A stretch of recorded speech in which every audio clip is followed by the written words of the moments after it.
இந்த தேர்தல் ஈகோ, பொறாம, நான் பெரிய, நீ சின்ன, இந்த ஜாதி அந்த ஜாதி அந்த எல்லாத்தையும் தூக்கி போடுங்க. இன்னைக்கு நம்ம எல்லாருமே தமிழ்நாடு போனோம் எதுக்கு ஒண்ணு சேர்ந்திருக்கோம்? கேப்டன் என்ற ஒரு சொல். அந்த கேப்டன் என்ற ஒரு சொல்லுக்காக தான் நீங்க நம்ம எல்லாரும் ஒன்று கூட்டியிருக்கோம். இன்னைக்கு அதை தேமுதிக என்ற கட்சி இன்னைக்கு சிவப்பு மஞ்சள் கருப்பு கொடி போட்டு மப்ளர் போட்டு நீங்க வரீங்கன்னா இதுதான் நம்ம இன்னைக்கு நம்ம ஒரு குடும்பத்தார் சொன்னா என்ன பண்ணுவோம்? எல்லாரும் கேட்போம்ல, கேட்போமா இல்லையா? அதேதான் கட்சியும் இன்னைக்கு அந்நிய இந்த தேர்தல் எதுக்கு சொல்றாங்க? நம்ம கட்சி கேப்டன் நம்ம லட்சியம் வெல்வது நிச்சயம் சொல்லியிருக்காருல.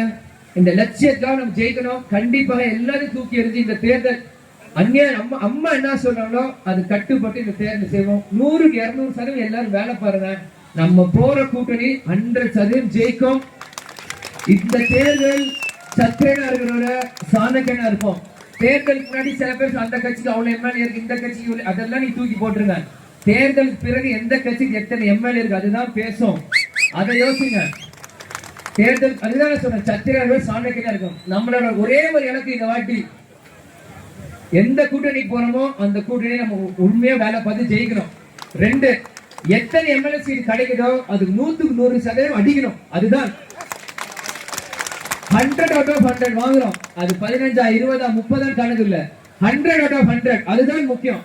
நீங்க 41 நீ கேப்டன் வாங்கினாரு, 29 ஜெயிச்சோம். நீங்க அண்ணா 20 30 எது வாங்கினாலும் அந்த நம்பர் 100% ஜெயிக்கணும். செஞ்சிடலாமா? இந்த கிருஷ்ணகிரியில பேசுறது தமிழ்நாடு முழுவதும் கேட்கணும். அதனால சத்தமா சொல்லுங்க. செஞ்சிடலாமா?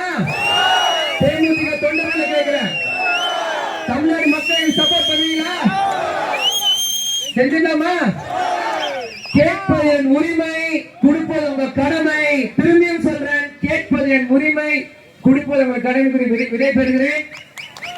கிளைமேட் நல்லா இருக்கு, பிரியாணி வாசனை சூப்பரா இருக்கு. எல்லாரும் அருமையா இருந்து சாப்பிட்டு பத்திரமா வீட்டுக்கு போவேன். நான் இங்க